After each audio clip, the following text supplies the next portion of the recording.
എല്ലാവർക്കും ഉപാസന മീഡിയയിലേക്ക് ഹാർദവമായ സ്വാഗതം. അപ്പം ഈ എപ്പിസോഡിൽ 9ാം ഭാവാധിപതി 5-ൽ നിന്നാലുള്ള ഫലങ്ങളാണ്.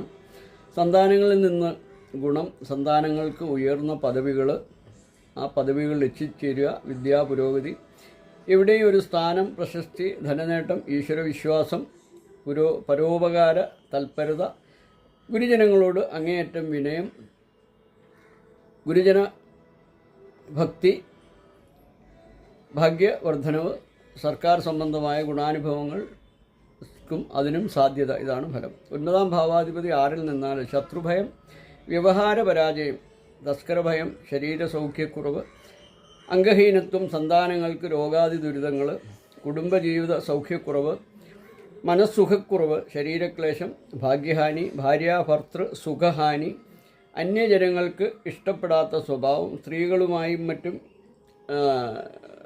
വേണ്ടാത്ത രീതിയിലുള്ള വീക്ഷണങ്ങളും അങ്ങനെയൊക്കെയുള്ള ചുവടുന്ന് നോക്കുന്ന സ്വഭാവങ്ങൾ, അനാവശ്യ കാര്യങ്ങളിൽ വിളിച്ചു പറയുന്ന സ്വഭാവം, ദുർപ്രവൃത്തികൾ, ഇവ ഫലം.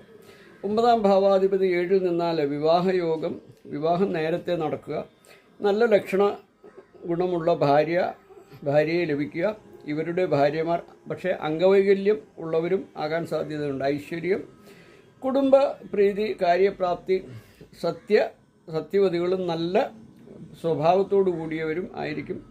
ഭാഗ്യാനുഭവങ്ങൾ, കുടുംബ ഐക്യം, പുണ്യകർമ്മങ്ങളിൽ താല്പര്യം, പ്രശസ്തി, ജീവിത സൗഭാഗ്യം. എന്നാൽ ചിലർക്ക് തടസ്സവും ഫലം.